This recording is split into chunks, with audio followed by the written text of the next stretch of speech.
Assalamualaikum warahmatullahi wabarakatuh. Perkenalkan, nama saya Nifah Midah, NIM 2020-146. Di sini saya akan menjelaskan materi tentang identifikasi masalah dan hipotesis.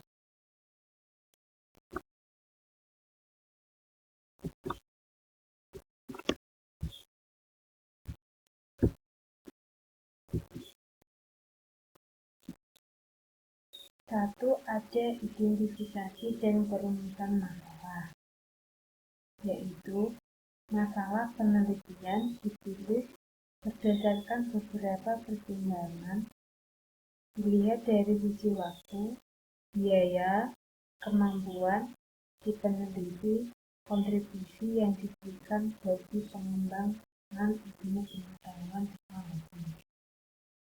2. Penentuan permasalahan atau disebut juga identifikasi masalah. Secara jelas dan sederhana bertujuan untuk mentransformasikan topik ke dalam suatu yang bisa dikelola. Dia disesuaikan dengan kemampuan peneliti dan batasan-batasan sumber daya yang ada. Sumber-sumber dalam pencarian masalah dapat berasal dari bacaan, pengamatan terhadap fakta di lapangan, berdasarkan pengalaman pribadi maupun dari hasil pertemuan-pertemuan ilmiah seperti seminar, diskusi, dan lokal karya. Dalam pencarian topik permasalahan ini perlu adanya pemahaman terhadap objek yang ingin diteliti baik melalui fenomena yang ada, teori, hipotesis maupun eksperimen. Cara merumuskan masalah yaitu ada 4. Dirumuskan dalam bentuk pertanyaan yang berfokus pada dependent variable atau pada yang akan diteliti. Yang kedua, rumusan hendaknya jelas dan padat. 3. Rumusan masalah harus berisi implikasi adanya data untuk memecahkan masalah. 4. Rumusan masalah dasar dalam pembuat hipotesa, seperti yang ada di gambar 1 ini. Rumusan masalah.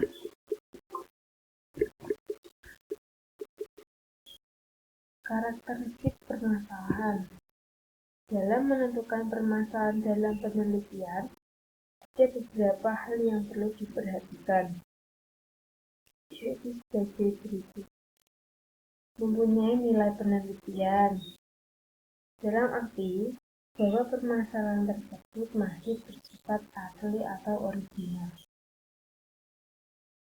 Menyatakan suatu hubungan dengan bidang lain, serta dapat diuji kebenarannya.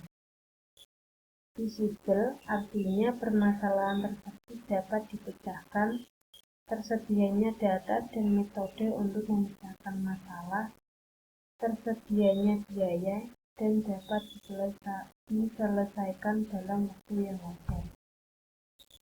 Yang ketiga, sesuai dengan kualifikasi peneliti. Artinya, bahwa permasalahan yang diangkat menarik minat bagi si peneliti, serta sesuai dengan kualifikasi yang ada. Di sini juga ada cara merumuskan masalah.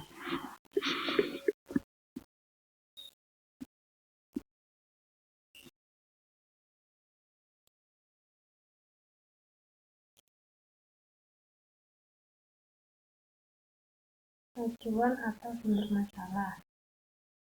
Beberapa hal yang dapat dijadikan sebagai acuan atau sumber masalah yang nantinya dapat kita jadikan sebagai topik dalam riset adalah 1. Penelitian observasi.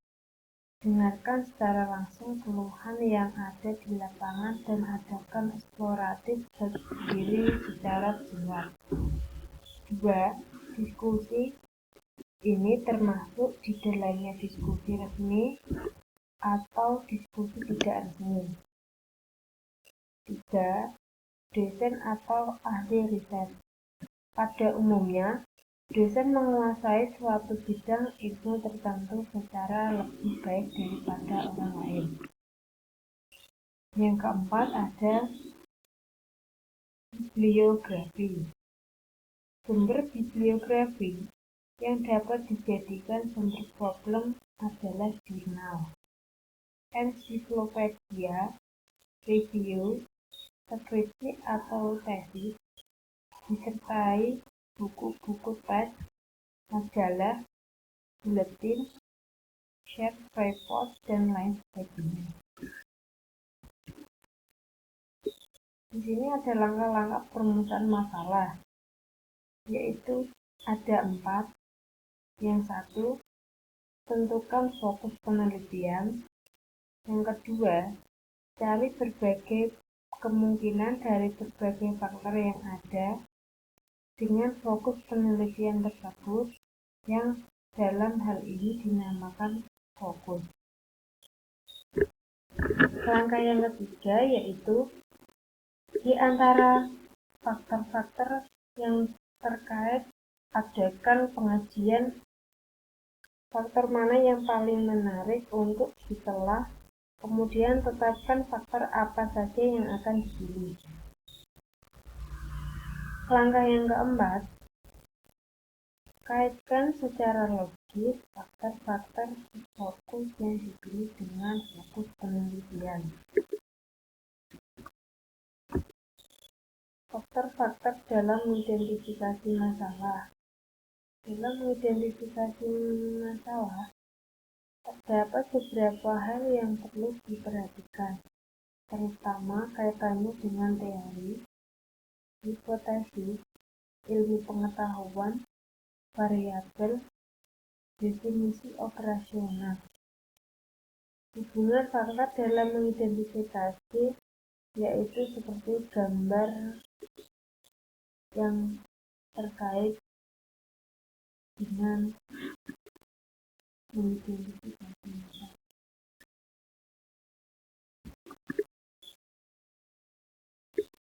Di sini ada contoh perumusan masalah yang dibuat dalam bentuk pressure question. Contoh yang 1.